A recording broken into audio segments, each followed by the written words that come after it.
Assalamualaikum warahmatullahi wabarakatuh. Perkenalkan, kami dari kelompok 4 yang beranggotakan Muftiatul Hasanah dan Muhammad Gali Widianto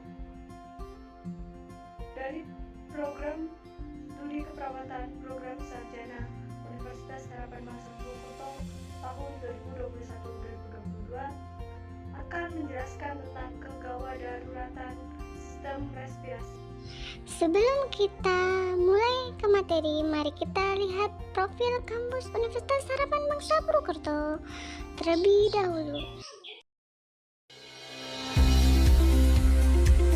Tumbuh dan berkembang bersama membangun negeri telah menjadi cita-cita besar yang tertanam kuat di benak seluruh anak bangsa. Selamat datang di Universitas Harapan Bangsa. Tempat kami belajar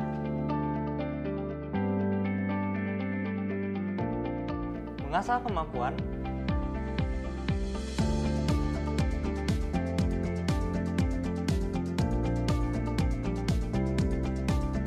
Untuk menjadi ahli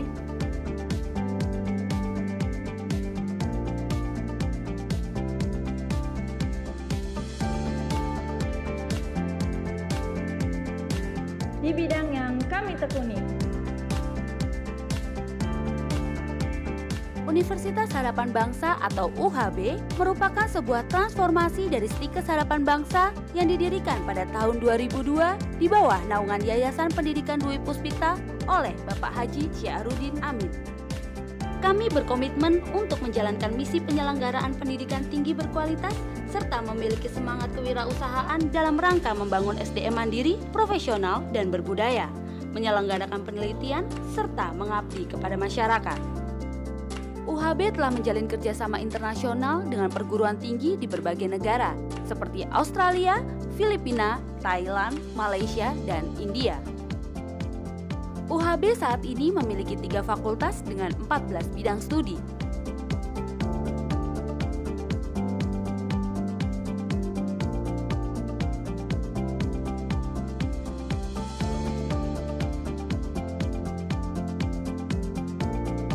UHB menyediakan fasilitas yang sangat mumpuni untuk mendukung kenyamanan belajar mahasiswa, seperti perpustakaan,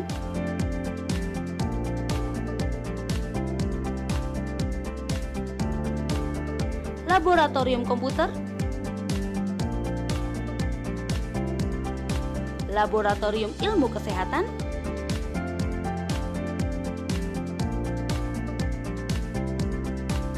laboratorium ilmu sosial,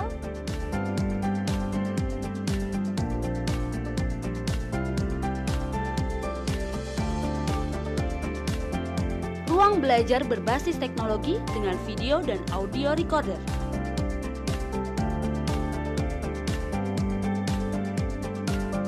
fasilitas beribadah, dosen profesional dari berbagai negara dan universitas besar Indonesia, dan kesempatan luas untuk mendapatkan beasiswa, pertukaran pelajar, serta magang ke berbagai negara di seluruh dunia. UHB siap mencetak lulusan unggul dan berkarakter yang didukung dengan kemampuan bahasa Inggris serta jiwa kewirausahaan, sehingga siap ditempatkan di berbagai posisi strategis baik dalam bidang pekerjaan maupun wirausaha. Bersama UHB, kita songsong masa depan bangsa yang cemerlang.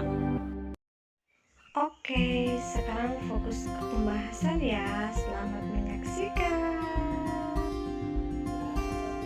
Kegagalan pernapasan atau gagal nafas adalah suatu kondisi di mana oksigen tidak cukup masuk dari paru-paru ke dalam tubuh. Organ tubuh seperti jantung, otak yang membutuhkan darah yang kaya oksigen untuk bekerja dengan baik. Kegagalan pernapasan juga bisa terjadi jika paru-paru tidak dapat membuang karbon dioksida dari darah. Terlalu banyak karbon dioksida dalam darah dapat membahayakan organ tubuh, menurut Kurniadi pada tahun 2017. Jenis gagal nafas ada 2, yaitu gagal nafas akut dan gagal nafas kronis. Gagal nafas akut adalah gagal nafas yang timbul pada pasien yang parunya normal secara struktural maupun fungsional sebelum penyakitnya timbul. Gagal nafas kronik adalah terjadi pada pasien dengan penyakit paru kronis seperti bronkitis kronis, emfisema, dan penyakit paru hitam atau penyakit penambang batu bara. Etiologi gagal nafas. 1. Depresi sistem saraf pusat mengakibatkan gagal nafas karena ventilasi tidak adekuat. 2. Kelainan neurologis primer akan mempengaruhi fungsi pernafasan. Impuls yang timbul dalam pusat pernafasan berjalan melalui sistem yang membentang dari batang otak terus ke saraf spinal ke reseptor pada otot-otot pernafasan. 3. Efusi pleura, hemotoraks, dan pneumotoraks merupakan kondisi yang mengganggu ventilasi melalui penghambatan ekspansi paru. Kondisi ini biasanya diakibatkan penyakit paru yang mendasari. 4. Trauma disebabkan oleh kendaraan bermotor dapat menjadi penyebab gagal nafas. Kecelakaan yang mengakibatkan cedera kepala dan pendarahan dari hidung dan mulut dapat mengarah pada obstruksi jalan nafas dan depresi pernafasan. 5. Penyakit akut paru. Pneumonia disebabkan oleh bakteri dan virus. Asma bronkial, atelektasis, embolisme paru, dan edema paru adalah beberapa kondisi lain yang menyebabkan gagal nafas. Patofisiologi. Kegagalan napas terjadi toleransi terhadap hipoksia dan hiperkapnia yang memburuk secara bertahap. Setelah gagal napas akut, biasanya paru-paru kembali ke asalnya. Pada gagal nafas kronis, struktur paru mengalami kerusakan yang irreversibel. Indikator gagal nafas yaitu frekuensi pernafasan dan kapasitas vital. Penyebab terpenting gagal nafas adalah ventilasi yang tidak adekuat di mana terjadi obstruksi saluran napas bagian atas. Kegagalan napas pada pasien dengan anestesi, cedera kepala, stroke, tumor otak, ensefalitis, meningitis, hipoksia, dan hiperkapnia mempunyai kemampuan menekan pusat pernafasan.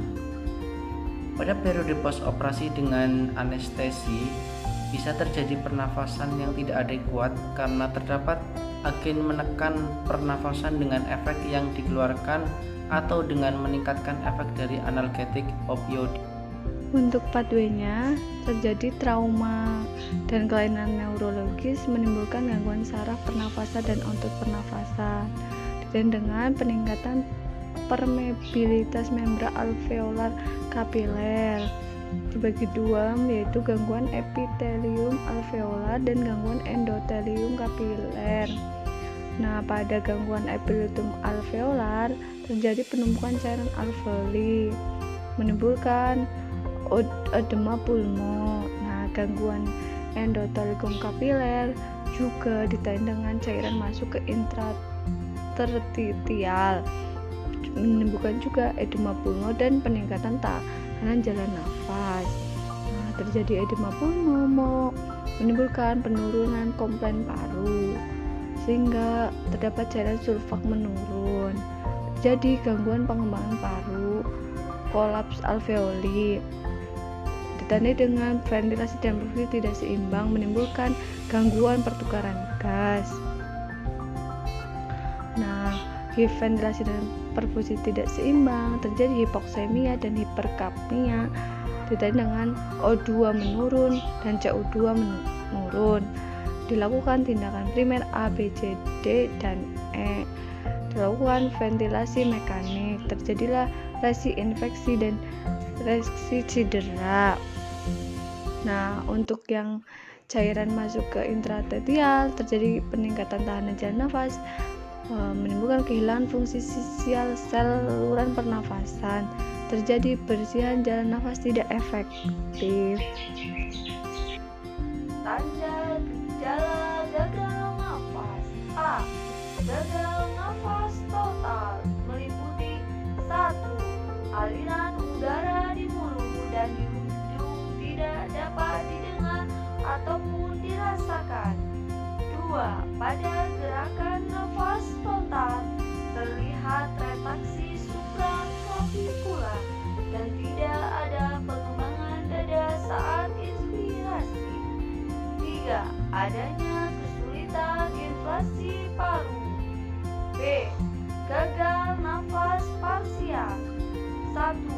Terdengar suara nafas tambahan seperti snoring dan wheezing. 2. Adanya retraksi dinding dada. C. Hipekapni atau hiposemia. 1. Hipekapni yaitu penurunan kesadaran. 2. Hipoksemia yaitu takikardia, gelisah, berkeringat, dan sianosis. Pemeriksaan penunjang pada kegagalan napas yang pertama adalah pemeriksaan laboratorium, yaitu dengan analisa gas darah. Di sini penting untuk membedakan gagal napas akut dan kronis. Kemudian pemeriksaan pulse oximetry. Ini untuk mengukur aliran darah yang berdenyut. Informasi yang didapatkan berupa saturasi oksigen yang kontinu dan non-invasif yang dapat dilakukan di pergelangan atau di jari-jari tangan dan jari-jari di kaki. Kemudian pemeriksaan kapnografi, yaitu pemeriksaan untuk menganalisis konsentrasi kadar karbon dioksida darah secara kontinu. Kemudian pemeriksaan radiologi, yaitu pemeriksaan rongsen dada atau torak dada, yaitu untuk membedakan penyebab terjadinya gagal napas sendiri itu, namun sulit untuk membedakan udim pulmokardiogenik dan non kardiogenik. Kemudian pemeriksaan EKG. Pemeriksaan EKG di sini hanya dilakukan pada pasien dengan dugaan gagal napas akut karena penyakit jantung. Kemudian pemeriksaan pulmonary function test atau PV test dilakukan pada gagal nafas kronis.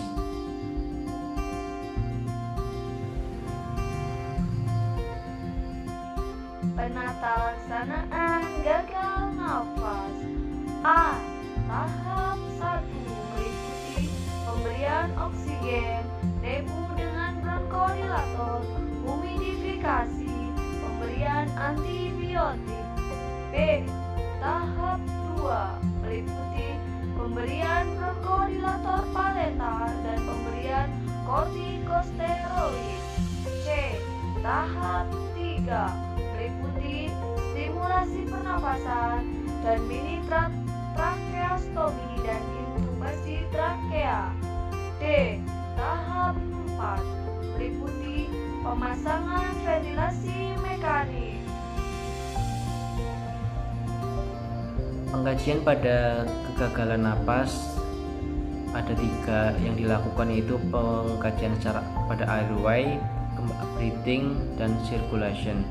Pada airway biasanya ditemukan peningkatan sekresi pernapasan, bunyi nafas crackless dan ronki.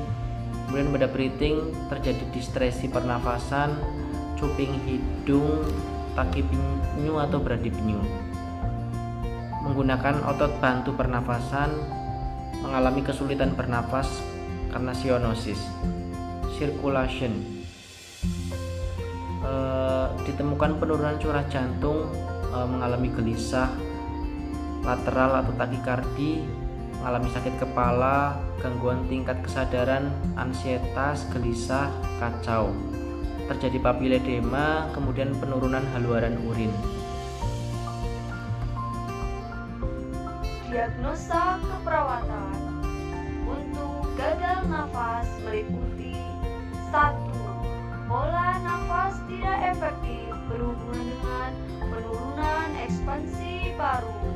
2. Gangguan pertukaran gas berhubungan abnormalitas ventilasi.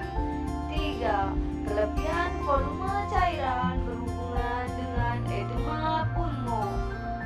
4. Gangguan perfusi jaringan berhubungan dengan penurunan curah jantung.